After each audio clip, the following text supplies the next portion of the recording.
In this video, we will take the period post the Second World War, where there was discovered that the IG Farben plants were actually specifically not targeted during the bombing raids on Germany.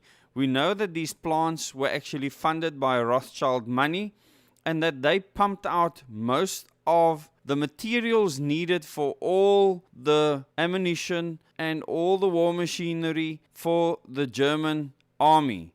We also know that at the time that the Rothschilds managed to, when they failed to establish the League of Nations, actually established the United Nations, and it was approved in the year 1945.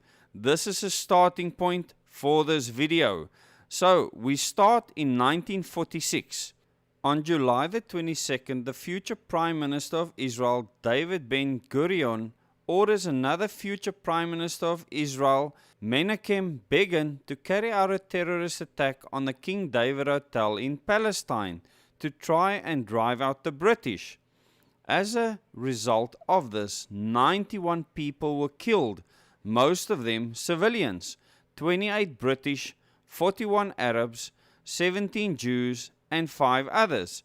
Around 45 people were injured. Menachem Begin went on to proudly proclaim himself as the father of modern terrorism.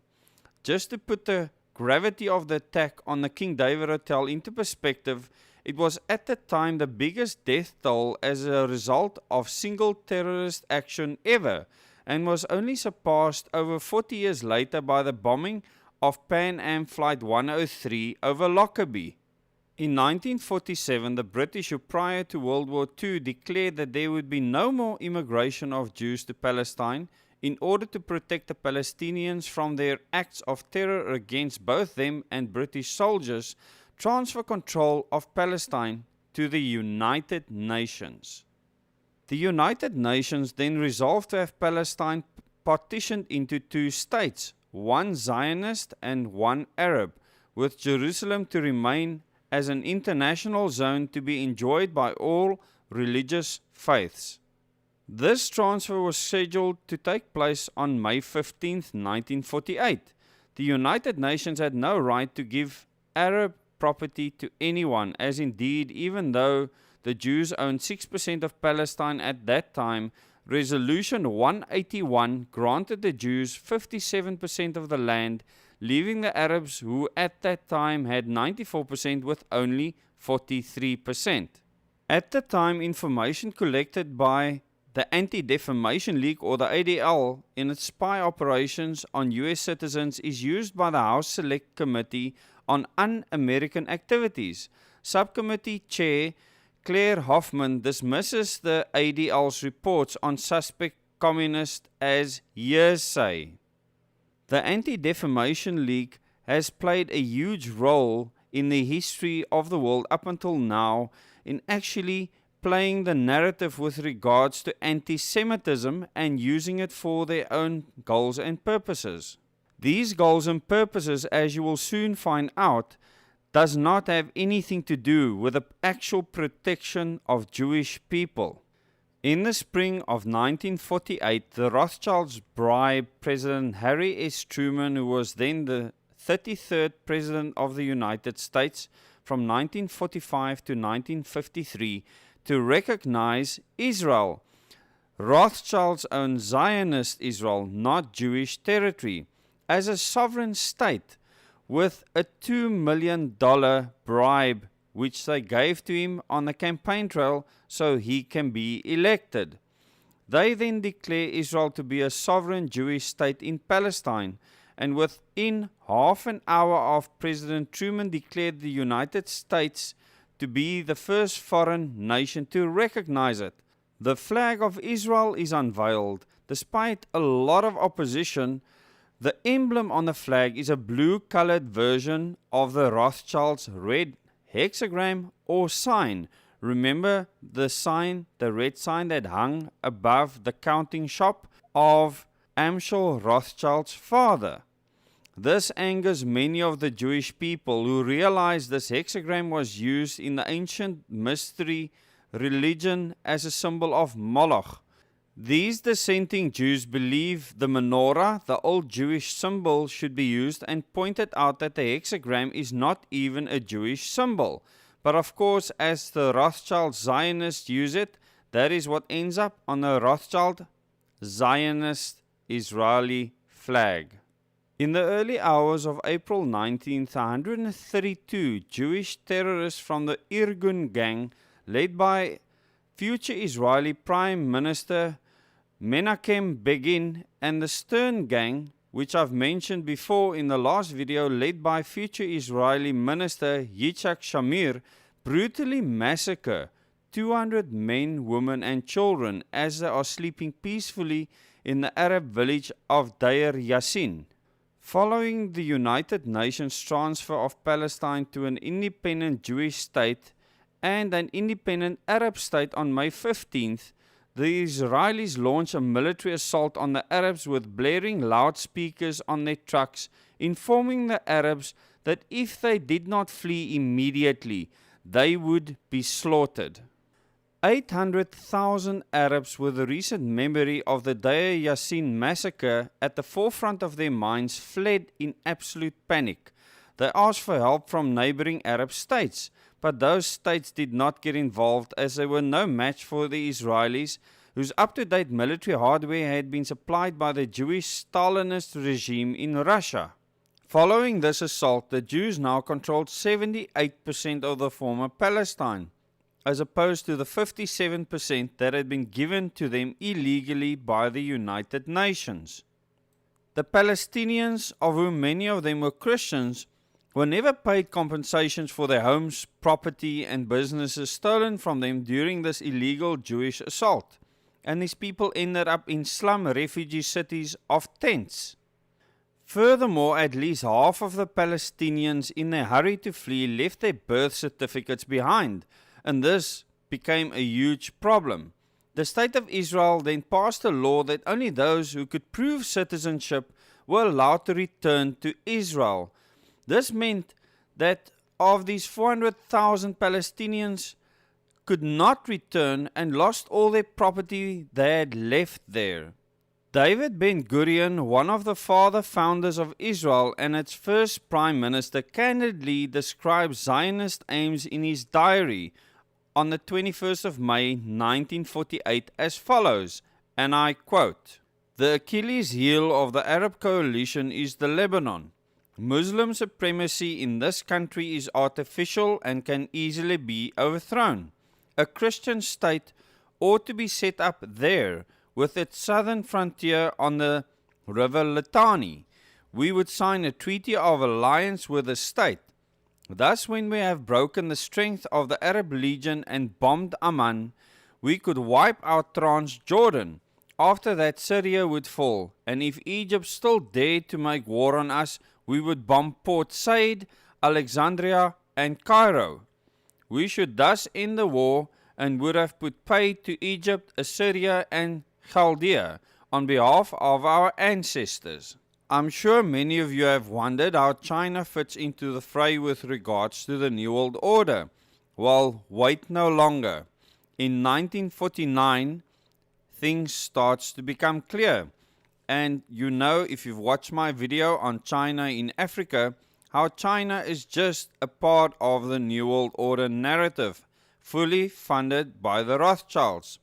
On the 1st of October 1949, Mao Zedong declares the founding of the People's Republic of China in Tiananmen Square, Beijing. He is funded by Rothschild-created communism in Russia and also the following Rothschild agents: Solomon Adler, a former United States Treasury official who was a Soviet spy; Israel Epstein, the son of a Jewish Bolshevik imprisoned by the Tsar in Russia for trying to foment a revolution there; and Frank Coe, a leading official of the Rothschild-owned IMF, or International Monetary Fund. In 1950, Israel passes the Law of Return, guaranteeing every Jew worldwide the right to dwell in the State of Israel. However, the Palestinians, even though they had lived there for 1,300 years, were denied that right. John David, former chief of the Justice Department's Internal Security Section, notes that the Israeli intelligence service is the second most active in the United States after the Soviets, and of course both Israel and the Soviet Union are run by Ashkenazi Jewish leadership. On April Fool's Day, the 1st of April 1951, the Israeli secret intelligence agency, the Mossad, which will go on to terrorize the world, is formed. The motto of the Mossad is probably the most disgusting secret service motto in the world, and I'm sure you will agree. And I quote, "By way of deception, thou shalt do war," close quote. Now this sounds perfectly like a Rothschild-inspired motto. In 1953, N.M. Rothschild and Sons, that should be familiar to you by now if you've watched the other videos, found the British Newfoundland Corporation Limited to develop a full 60,000 square miles of land in Newfoundland, Canada, which comprised a power station to harness the power of the Hamilton, later renamed the Churchill Falls. At the time, this was the largest construction project ever to be undertaken by a private company. In 1954, the Lavon affair happens. Israeli agents recruit Egyptian citizens of Jewish descent to bomb Western targets in Egypt and plant evidence to frame Arabs in an apparent attempt to upset American-Egyptian relations. Israeli Defense Minister Pinhas Lavon is eventually removed from office, though many think responsibility lay with David Ben-Gurion. A hidden microphone planted by the Israelis is discovered in the office of the US ambassador in Tel Aviv at the time. In 1955, Edmond de Rothschild founds the Compagnie Financière in Paris. In 1956, telephone taps are found connected to two telephones in the residence of the US military attaché in Tel Aviv. In 1957, something significant happens. James de Rothschild dies, and it is reported by the Rothschild-owned media that he bequeaths a large sum of money to the State of Israel to pay for the construction of their parliament building, the Knesset. He states that the Knesset should be, and I quote, "a symbol in the eyes of all men of the permanence of the State of Israel," close quote. On page 219 of his book, and I quote, "Tales of the British Aristocracy," L.G. Pine, the editor of Burke's Peerage, states that the Jews have made themselves so closely connected with the British peerage that the two classes are unlikely to suffer loss which is not mutual. So closely linked are the Jews and the lords that a blow against the Jews in this country would not be possible without injuring the aristocracy also, close quote. In that very same year, Maurice de Rothschild dies in Paris. In 1962, the Rothschild Freres establishes iMetal as an umbrella company for all their mineral mining interests. Frederick Morton publishes his book, The Rothschilds, in which he states, and I quote, "Though they control scores of industrial, commercial, mining and tourist corporations, not one bears the name Rothschild. Being private partnership, the family houses never need to, and never do, publish a single public balance sheet or any other report of their financial condition," close quote. This very important attitude and belief of the Rothschilds reveal the true aim: to eliminate all competition. If competition can see what they actually own and how much they actually earn, they would have competition and people competing to overthrow their monopoly.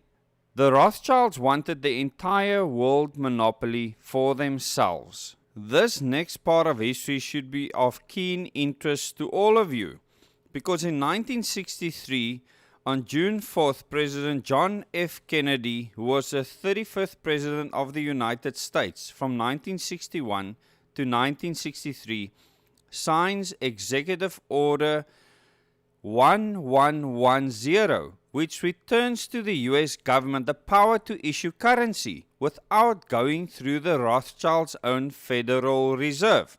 If you don't understand this concept, please watch the previous video on the Rothschilds to understand where this comes from.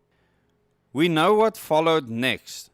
Less than 6 months later, on November 22nd, President Kennedy is assassinated by the Rothschilds for the same reason as the assassinated President Abraham Lincoln in 1865.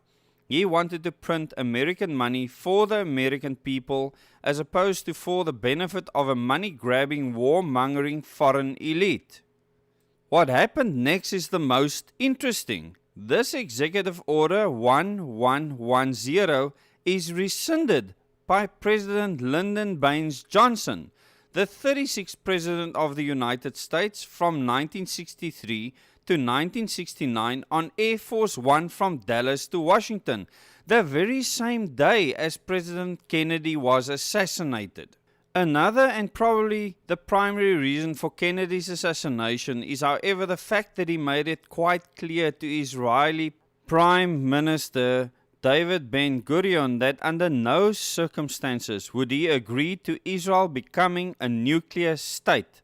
The Israeli newspaper Haaretz on February 5th, 1999, in a review of Avner Cohen's book Israel and the Bomb, states the following, and I quote, "The murder of American President John F. Kennedy brought to an abrupt end the massive pressure being applied by the U.S. administration on the government of Israel to discontinue the nuclear program." The book implied that had Kennedy remained alive, it is doubtful whether Israel would today have a nuclear option. This is where South Africa comes into the fray. Edmond de Rothschild establishes La Compagnie Financière Edmond de Rothschild LCF in Switzerland as a venture capital house. This later develops into an investment bank and asset management company with many affiliates, as usual. He also marries his wife Nadine and they have a son, Benjamin de Rothschild, to continue the dynasty. Now it becomes very significant with regards to Israel's nuclear ambitions.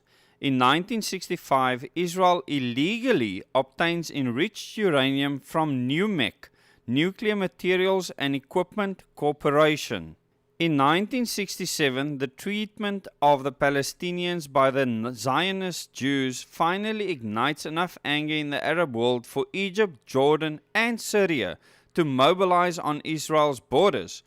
All of these three countries are suddenly attacked by Israel, and as a result, the Sinai, which included Gaza, was stolen from Egypt, and the West Bank and the Jordan River stolen from Jordan. As a result of this, on June 8th, the Israelis launched an attack on the USS Liberty with Israeli aircraft and motor torpedo boats in an effort to blame it on Egypt, to bring America into the war on their side, and of course follow to the letter the Mossad motto, "By way of deception, thou shalt do war." This deception would, however, not last forever. As a result of the attack, 34 American servicemen were killed and 174 wounded. Israel lies as usual, claiming it mistook this warship that was flying a large United States flag for an ancient out-of-service Egyptian horse carrier El Quasir that was 180 feet shorter. Now that is 60 meters, or just about half of a rugby field length. They also claim the ship was in the war zone when it was actually in international waters, far from any fighting. The Israeli attack on their warship lasts for 75 minutes, during which time they shoot up one of the United States flags, resulting in the sailors desperately raising another one. In the aftermath of this attack, the American sailors who survived are warned by the United States military not to discuss this matter with anyone due to national security. Of course, the story gets no prominence in the Rothschild-controlled mainstream media, and as usual, Israel is in no way even rebuked for their crimes by their subservient country of America. The following day, on June the 9th, Israel illegally occupies the Golan Heights, which it seizes from Syria. This area goes on to provide Israel with 1/3 of its fresh water.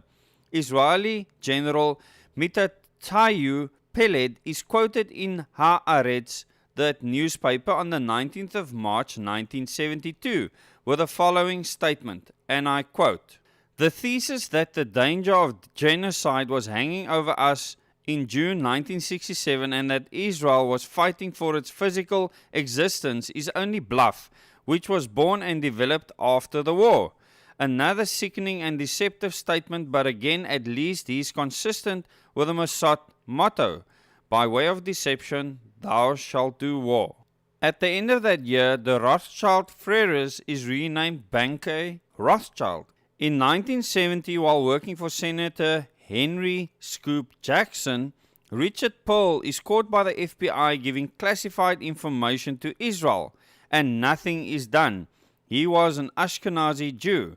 British Prime Minister Edward Heath makes Lord Victor Rothschild the head of his policy unit. Whilst he is in that role, Britain enters the European Community. In 1973, in his book None Dare Call It Conspiracy, Gary Allen states, and I quote, "One major reason for the historical blackout on the role of the international bankers in political history is that the Rothschilds were Jewish.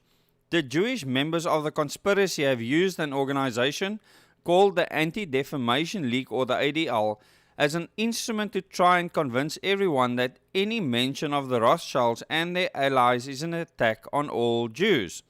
In this way, they have stifled almost all honest scholarship on international bankers and made the subject taboo within universities. Any individual or book exploring the subject is immediately attacked by hundreds of ADL communities all over the country. The ADL has never let the truth or logic interfere with its highly professional smear jobs. Actually, nobody has a right to be more angry at the Rothschild clique than their fellow Jews. The Rothschild Empire helped finance Adolf Hitler. In that very same year, George J. Laurer, an employee of the Rothschild-controlled IBM, remember the company that manufactured the instruments used by the Nazis, invents the UPC, the Universal Product Code, the barcode, which will eventually be placed upon every item traded worldwide, and is considered by many to represent the number 666. According to this narrative, in full view of the world, everything bought or sold now carries the mark of the beast, 666. N.M. Rothschild and Sons, British Newfoundland Corporation, Churchill Force project in Newfoundland, Canada, is finally completed. N.M. Rothschild and Sons also create a new asset management part of the company, which traded worldwide. This eventually became Rothschild Private Management Limited. At this time, Edmund de Rothschild, a great-grandson of Jacob James Meyer Rothschild, bought the Cru Bourgeois estate of Chateau Clark in Bordeaux.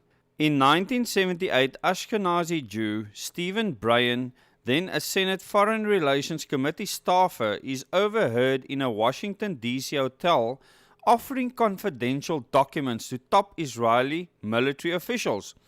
Bryan obtains a lawyer, Nathan Lewin, and the case heads for the grand jury, but is mysteriously dropped. Bryan later goes to work for Richard Pearl. In 1979, something very significant happens. The Egyptian-Israeli Peace Treaty of 1979 was underwritten by the United States aid, which pledges $3 billion annually to Israel from the United States taxpayer. Not even a drop in the ocean when you consider the amount they make off the Federal Reserve. Shin Bet, the Israeli Internal Security Agency, tries to penetrate the U.S. Consulate General in Jerusalem through a honey trap using a clerical employee who was having an affair with a Jerusalem girl. Baron and Baroness Philippi de Rothschild, in a joint venture with Robert Mondavi, begin the construction of a pyramid in Napa Valley, California, where the leader and founder of the Church of Satan, Ashkenazi Jew, Anton LaVey, was based. This is known as Opus 1, which means the first work, and the front for this temple is that it is a winery. In 1980, the global phenomenon of privatization starts. The Rothschilds are behind this from the very beginning in order to seize control of all publicly owned assets worldwide. In 1981, Bank de Rothschild is nationalized by the French government. The new bank is called Compagnie Européenne de Banque. The Rothschilds subsequently set up a successor to this French bank, Rothschild & Key Banque RCB, which goes on to become a leading French investment house. In 1982, from September 16th to 18th, future Prime Minister of Israel and then Defense Minister Ariel Sharon orchestrates Israel's invasion of Lebanon, which provided aerial lightning in order to facilitate the killing of between 1,000 and 2,000 men, women and children in the Sabra and Shatila massacres. In 1985, Eustace Mullins publishes Who Owns the TV Networks, in which he reveals the Rothschilds have control of all three major US networks, which are NBC, CBS and ABC. The New York Times reports the FBI is aware of at least a dozen incidents in which American officials transferred classified information to the Israelis, quoting former Assistant Director of the FBI Raymond Wannall, "The Justice Department does not prosecute." Richard Smythe, the owner of Milco, is indicted on charges of smuggling nuclear timing devices to Israel. N.M. Rothschild & Sons advised the British government on the privatization of British gas. They subsequently advised the British government on virtually all of the other privatizations of state-owned assets, including British Steel, British Coal, all the British regional electricity boards and all the British regional water boards. A British MP heavily involved in these privatizations is future Chancellor of the Exchequer Norman Lamont, a former Rothschild banker. In 1986, Mordecai Vanunu, a technician at Dimona, Israel's nuclear installation from 1976 to 1985, discovers that the plant was secretly producing nuclear weapons. His conscience made him speak out, and in 1986 he provided the London Sunday Times with the facts and photos they used to tell the world about Israel's nuclear weapons program. His evidence showed that Israel had stockpiled up to 200 nuclear warheads, with no debate or authorization from its own citizens. On the 30th of September 1986, Vanunu was lured from London to Rome. There he was kidnapped, drugged and shipped to Israel. After a secret trial, he was sentenced to 18 years for treason and espionage, something Israel are very familiar with, though he had received no payment and had communicated with no foreign power. He goes on to be held in complete isolation for 11 years, only allowed occasional visits from his family, lawyer and a priest, conducted through a metal screen. Although he completes his sentence, the Israeli government continues to hold him against his will. In 1987, Edmund de Rothschild creates the World Conservation Bank, which is designed to transfer debt from third world countries to this bank, and in return those countries would give land to this bank. This is designed so the Rothschilds can gain control of the third world, which represents 30% of the land surface of the earth. On April the 24th, the Wall Street Journal reveals, and I quote, "The role of Israel in Iranian-Contra scandal won't be explored in detail by panels." Close quote. In 1988, the ADL initiated a nationwide competition for law students to draft anti-hate legislation for minority groups. That competition is won by a man named Joseph Rybakov, whose thesis proposes that not only must hate-motivated violence be banned, but also any words which stipulate suspicion, friction, hate, and possible violence. These must also be criminalized. Does this sound familiar yet? Especially within the South African context. This ADL prize-winning paper suggests that not only should state agencies monitor and restrict free speech in general, but they should also censor all films that criticize, identifiable groups. Furthermore, even if the person makes a statement can justify it, for example, Christians criticizing homosexuality because the Bible expressly forbids it, Rybakov asserts that the truth is to be no defense in court. The only proof a court would need in order to secure a conviction of hate speech is that something has been said and a minority group or member of such a group has felt emotionally damaged as a result of such criticism. This law is designed to protect the Rothschild conspiracy from being revealed, in that if you criticize the Rothschilds' criminal cabal, you will be targeted as anti-Semitic and thus risk imprisonment.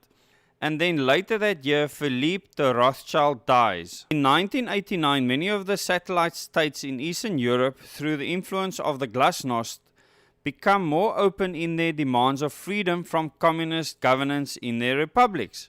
Many revolutions happened in 1989, most of them involving the overthrow of their respective communist governments and the replacement of them with republics. Thus, the hold the communists had over Eastern Europe, the Iron Curtain, becomes very weak.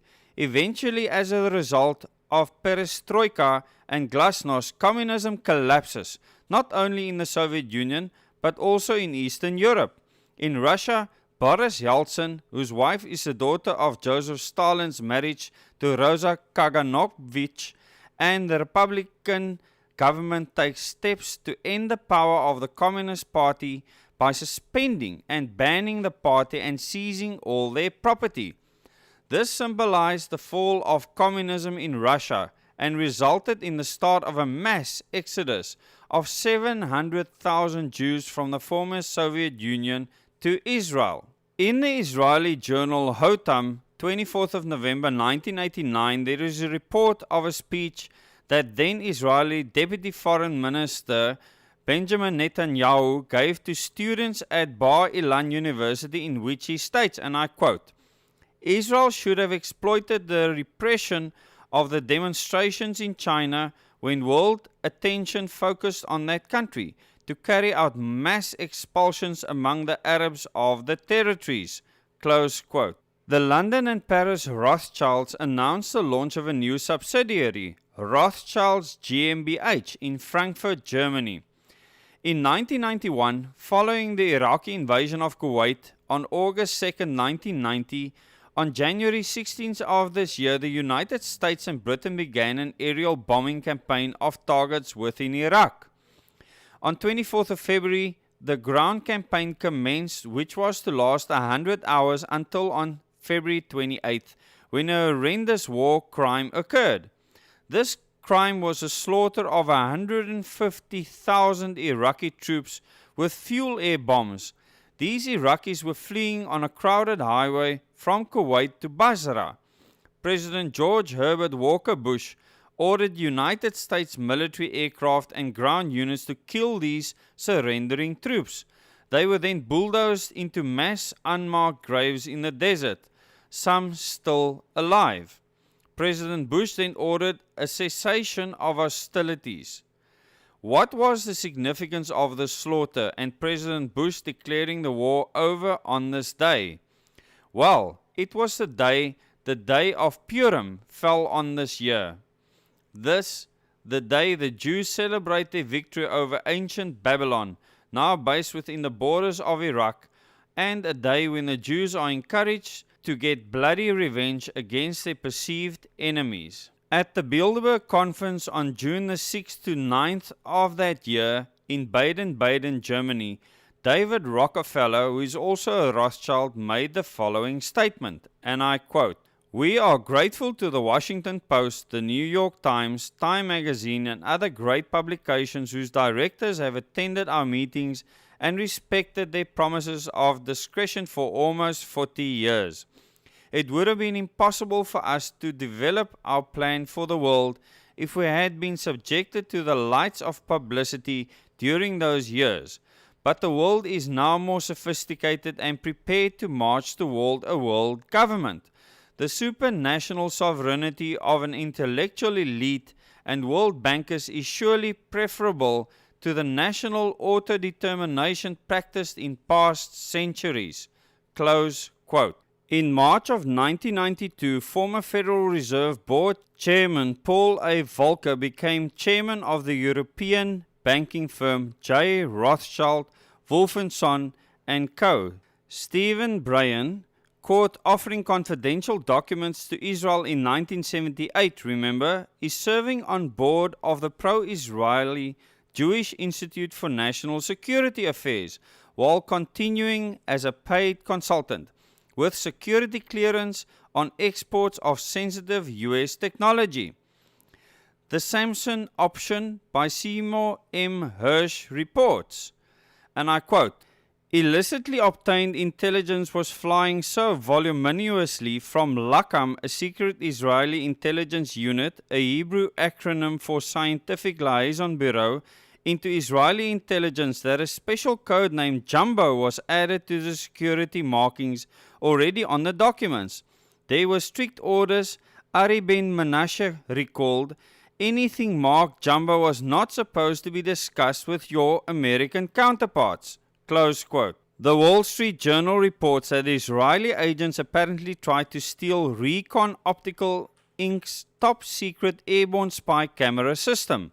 On September 16th, Britain's pound collapses when currency speculators led by Rothschild agent, and you should know this person's name very well, a Jew, George Soros, borrows pounds and sell them for Deutsche Marks in the expectation of being able to repay the loan in devalued currency and to pocket the difference.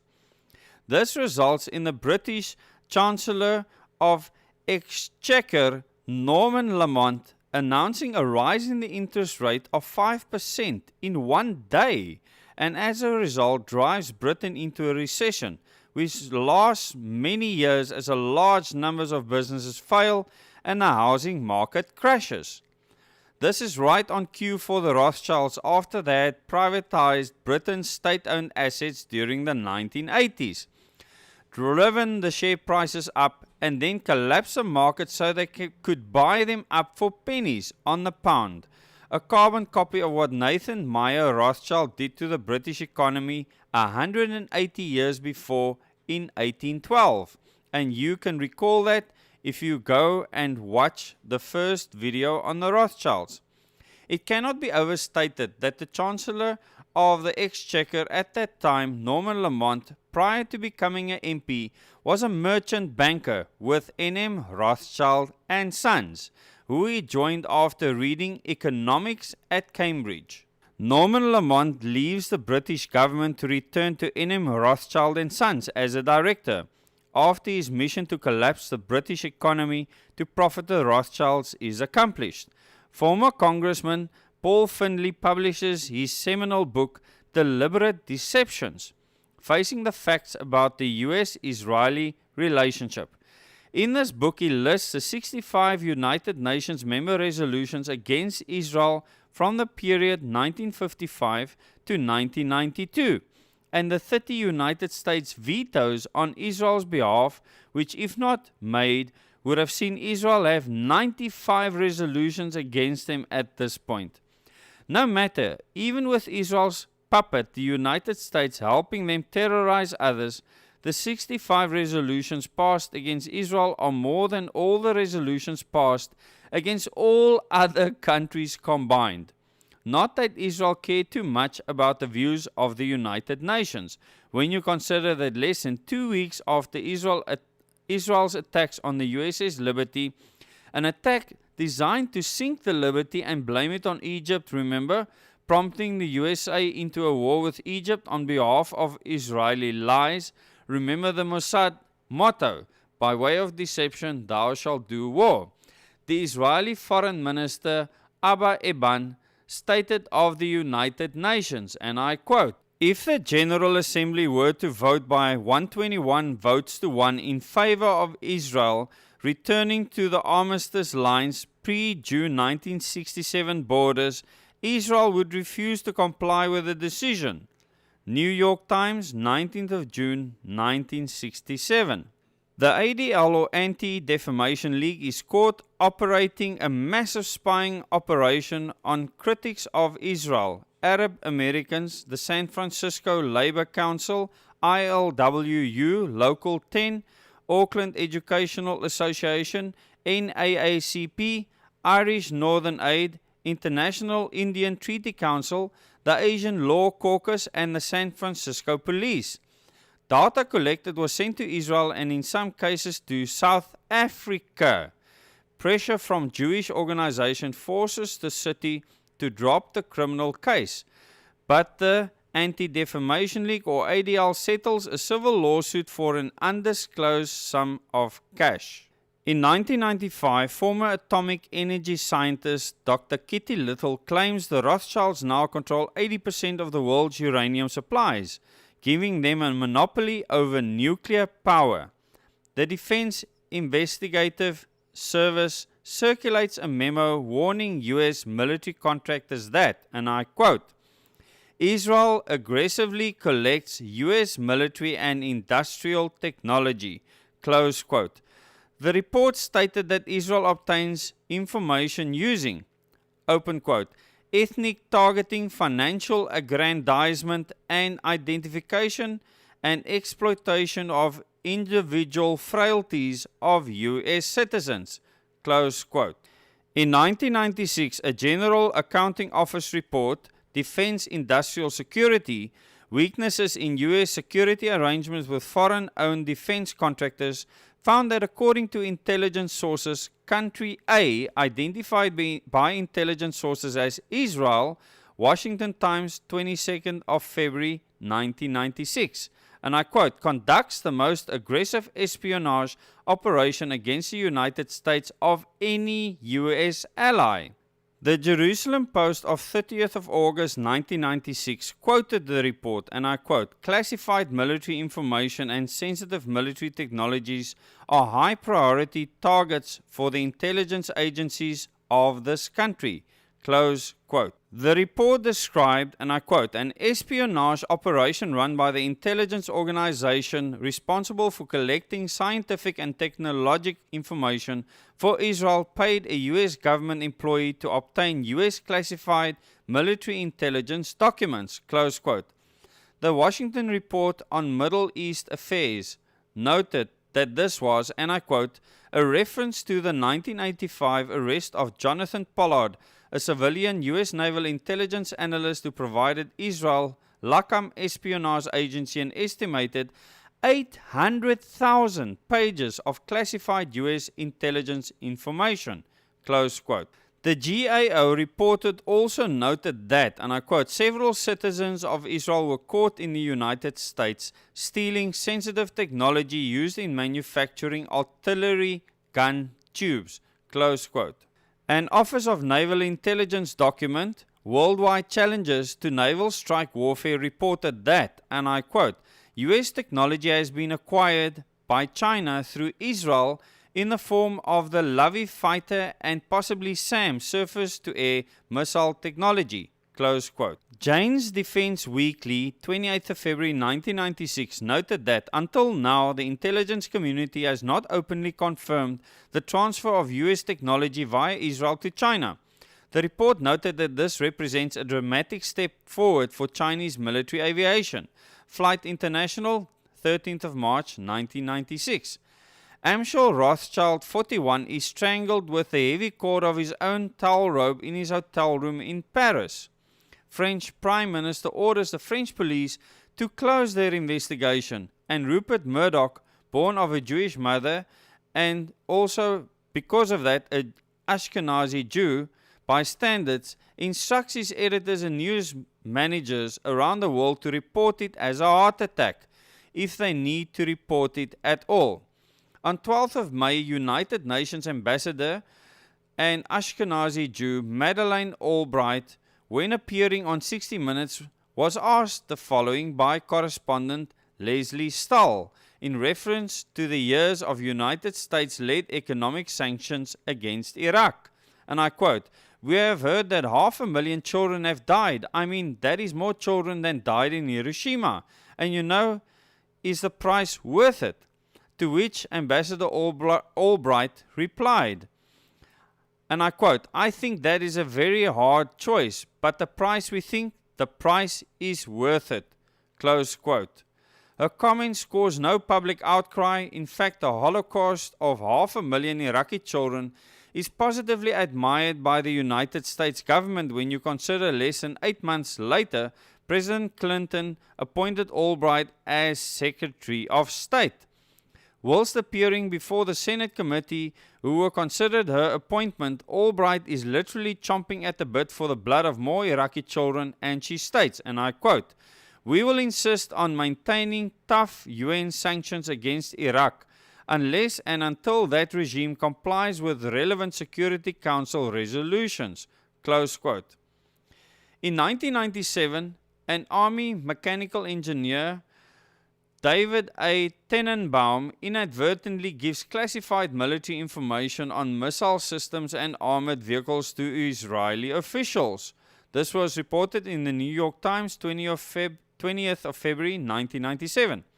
The Washington Post reports US intelligence has intercepted a conversation in which 2 Israeli officials had discussed the possibility of getting a confidential letter that then Secretary of State Warren Christopher had written to Palestinian leader Yasser Arafat. One of the Israelis, identified only as Dov, had commented that they may get the letter from Mega, the code name for Israel's top agent inside the United States. US Ambassador to Israel at the time, Martin Indyk, complains privately to the Israeli government about heavy-handed surveillance by Israeli intelligence agents. Israeli agents place a tap on Ashkenazi Jew and daughter of a rabbi, Monica Lewinsky's phone at the Watergate and record phone sex sessions between her and President Bill Clinton. The Kent Star report confirms that Clinton warned Lewinsky their conversations were being taped and ended the affair. Interestingly, at the same time, the FBI's hunt for Mega is called off. On the 29th of October, Edmund de Rothschild dies in Geneva. Interestingly, on the exact same day, Anton Zandor Lavey, the founder of the Church of Satan, also dies, who in his book Satan Speaks, he states in relation to the Protocols of the Elders of Zion, and I quote, "The first time I read the Protocols of the Elders of Zion, my instinctive reaction was, so what's wrong with that? Isn't that the way any master plan should work? Doesn't the public deserve, nay demand, such despotism?" Close quote. Later in that year, Kofi Annan becomes Secretary General to the United Nations. He is married to Nain Lagergren, a Rothschild, who he wed in 1984. In 1998, the European Central Bank is set up in Frankfurt, the city from which the Rothschilds originated. In 2000, George W. Bush is elected President of the United States. Bush and his family claim to be descendants of the House of Plantagenet, which is descended from the royal house of Judah. In 2001, on the now famous date, September 11th, the attack on the World Trade Center is orchestrated by Israel with the complicity of Britain and America, under the orders of the Rothschilds, as a pretext for removing the liberty of people worldwide in exchange for security. Just as happened with the Reichstag fire in Germany, where the citizens were lied to in order to give up liberty for security. They will also use the attacks to gain control of the few nations in the world who don't allow Rothschild central banks, and so less than 1 month after these attacks, US forces attack Afghanistan, one of only 7 nations in the world who don't have a Rothschild-controlled central bank. Less than a week before the 9/11 attack on 5th of September, the so-called lead hijacker Mohammed Atta and several other hijackers made a still unexplained visit on board one of pro-Israeli lobbyist Ashkenazi Jew Jack Abramoff's casino boats. No investigation is undertook as to what they were doing there. It is discovered that US drug agents' communications have been penetrated. Suspicion falls on 2 companies, Amdocs and Converse Infosys, both owned by Israelis. Amdocs generates billing data for most US phone companies and is able to provide detailed logs of who is talking to whom.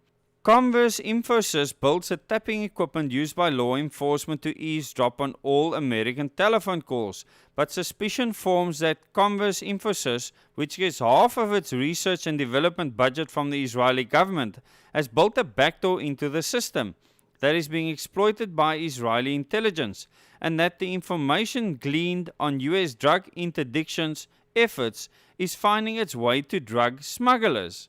The investigation by the FBI leads to the exposure of the largest foreign spy ring ever uncovered inside the United States, operated by Israel. Half of the suspected spies have been arrested when 9/11 happens. On 9/11, 5 Israelis are arrested for dancing and cheering while the World Trade Towers collapse. Supposedly employed by Urban Moving Systems, the Israelis are caught with multiple passports and a lot of cash. 2 of them are later revealed to be Mossad. As witness reports track the activity of the Israelis, it emerges that they were seen at Liberty Park at the time of the first impact, suggesting a foreknowledge of what was to come. The Israelis are interrogated and then eventually sent back to Israel. The owner of the moving company used as a cover by the Mossad agents abandons his business and flees to Israel. The United States government then classifies all of the evidence related to the Israeli agents and their connections to 9/11. All of this is reported to the public via a 4-part story on Fox News by Carl Cameron. Pressure from Jewish groups, primarily AIPAC, forces Fox News to remove the story from their website. 2 hours prior to the 9/11 attacks, Odigo, an Israeli company with offices just a few blocks from the World Trade Towers, receives an advance warning via the internet. The manager of the New York office provides the FBI with the IP address of the sender of the message, but the FBI does not follow this up. The FBI is investigating 5 Israeli moving companies as possible fronts for Israeli intelligence.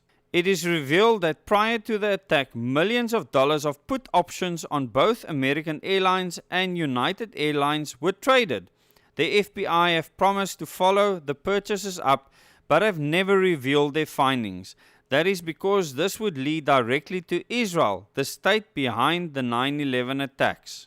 Following the World Trade Center attack, anonymous letters containing anthrax are sent to various politicians and media executives.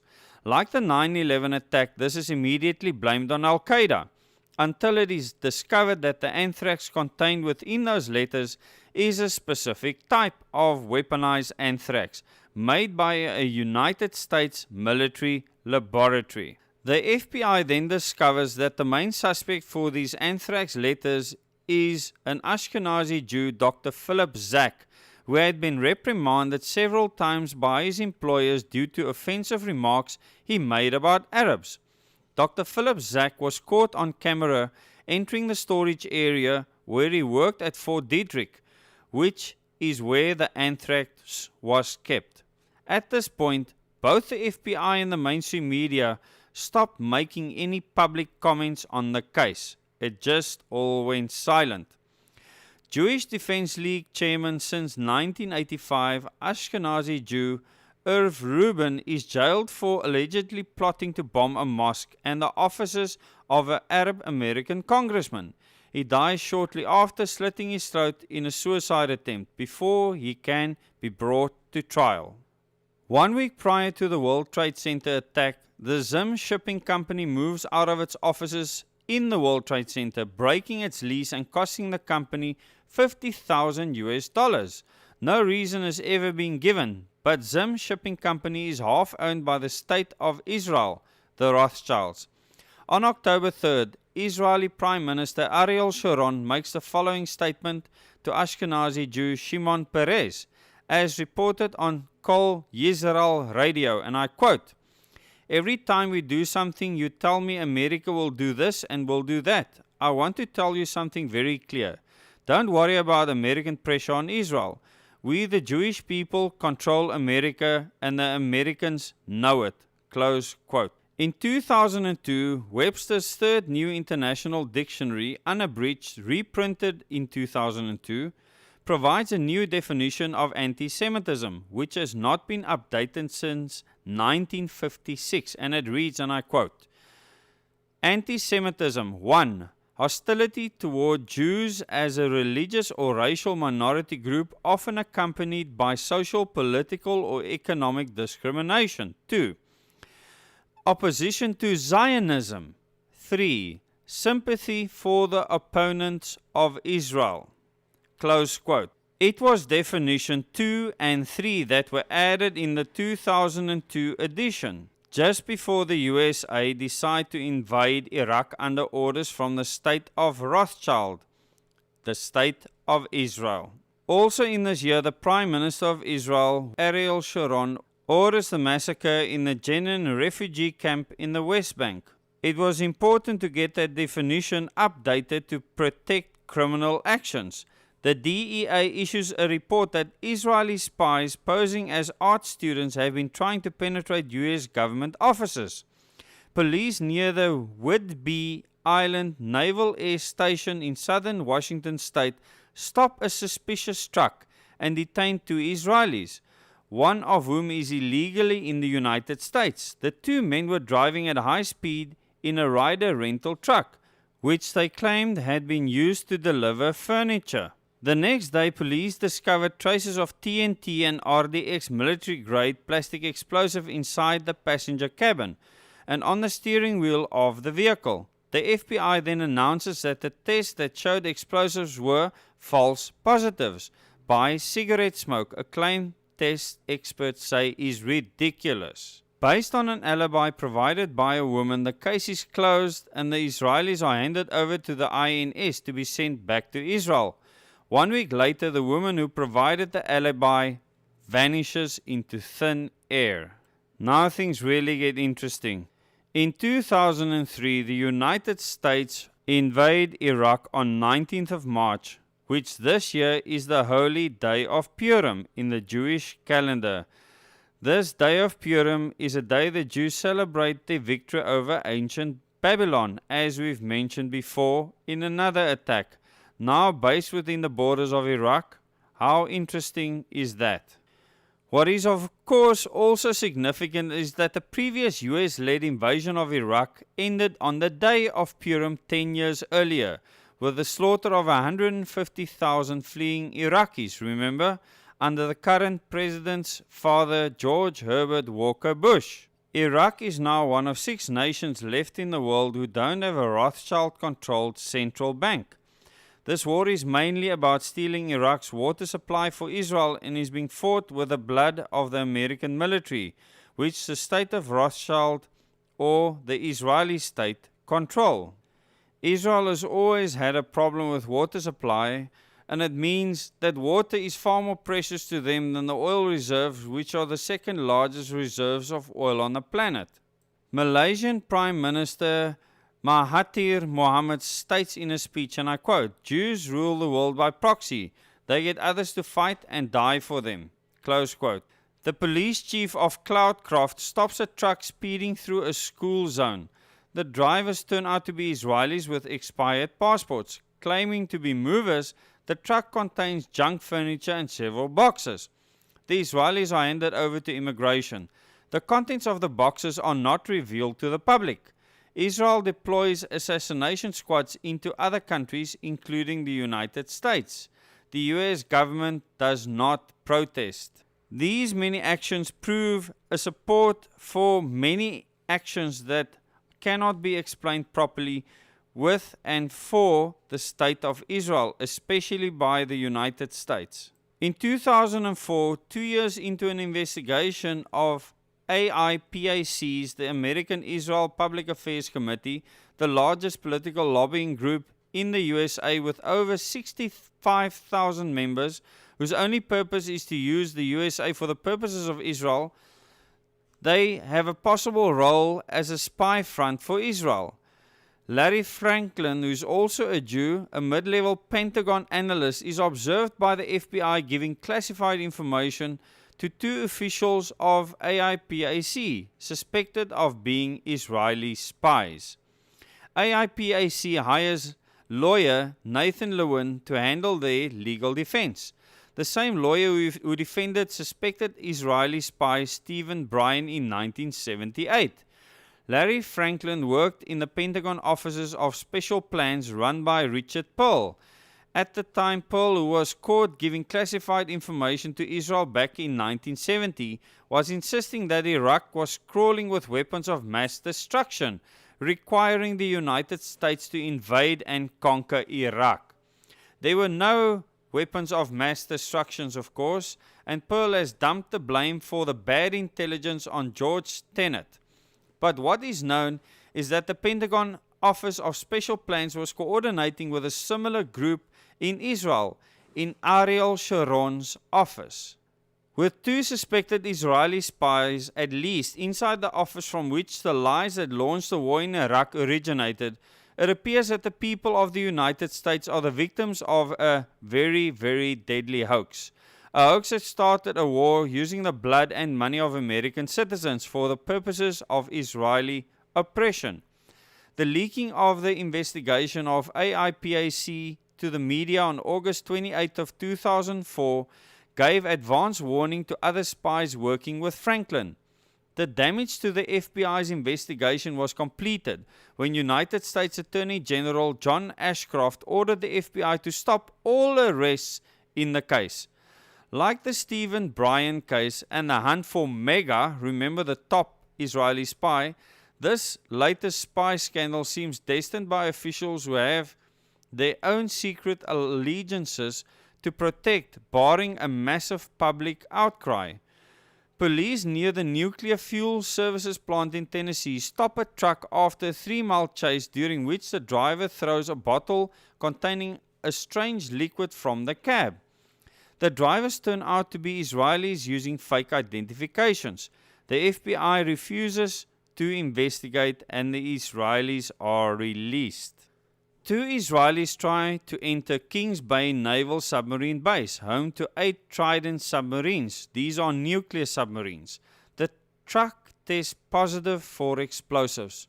The National Director of the ADL, Abraham H. Foxman, publishes a book entitled Never Again, The Threat of the New Anti-Semitism, in which he states that the New Testament's lie that the ancient Pharisees were responsible for the death of Christ has been responsible for anti-Semitism throughout the millennia, and thus the New Testament of the Bible is hate speech and should be censored or banned. On January 20th of 2005, President Bush makes the following statement as only a part of his second inaugural address, and I quote, "When our founders declared a new order of the ages," close quote. Now that quote isn't true, because the founders did not declare that. They never said a new order of the ages.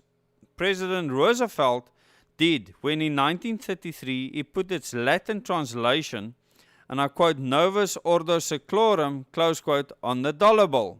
On the 7th of July 2005, the London Underground network is bombed. Israel's Finance Minister Benjamin Netanyahu is in London on the morning of the attack in order to attend an economic conference in a hotel over the underground station when one of the blasts occurred, but stayed in his hotel room instead after he had been informed by Israeli intelligence officials attacks were expected. There are only 5 nations left in the world now without a Rothschild-controlled central bank. This is Iran, North Korea, Sudan, Cuba, and Libya. Physics professor Stephen E. Jones of Brigham Young University publishes a paper in which he proves the World Trade Center buildings could have been brought down in the manner they were by explosives. He receives no coverage in the mainstream media for his scientific and provable claims. In 2006, the Edmond de Rothschild Banque, a subsidiary of Europe's Edmond de Rothschild family bank group in France, becomes the first foreign family bank that has obtained approval of the China Banking Regulatory Commission and entered China's financial market. Remember, this is 14 years ago. The ADL, or Anti-Defamation League, ruthlessly leans on government throughout the world to pass hate crimes legislation, as they are scared that the criminal cabal that is Israel and the Rothschilds is being exposed more and more on a daily basis, predominantly on the internet. Their job is to protect this criminal network, and what better way to do it than by passing laws in which anyone who exposes a Jewish criminal becomes a criminal. David Irving is sentenced to 3 years in jail in Austria for denying the Holocaust. It is important to note that the only historical event you can be arrested for questioning is the Holocaust. It is important to note that even although it is impossible to deny that the Holocaust took place, that the fact that this is the only event you could actually be arrested and locked up for is extremely significant with regards to world history. I would like to end off this portion of the video on the Rothschilds with regards to their entrance into China's financial markets, as well as the definition of a Zionist, as well as the definition of Judaism. The definition of Zionism is an organization of Jews whose goal is to create a nation for Jews. The definition of Judaism is Jews collectively who practice a religion based on the Torah and the Talmud. This distinction is vitally important for anyone to understand that at the hands of the Zionists that many Jewish people have perished and have died, and that many of the atrocities against Jews have been perpetrated by Zionists, funded by Zionists, and this is a huge travesty. In the next videos in this series, I will cover how the influence of the Rothschild family and their descendants have infiltrated all of the world markets, and how these banking systems that have been set up, as well as all the subsidiary companies that are funded by them, how they have enabled the setup of the new world order that would bring this one world government to being, with that one world leader and a one world religion. I thank you all for watching and listening to this video. Please subscribe to this channel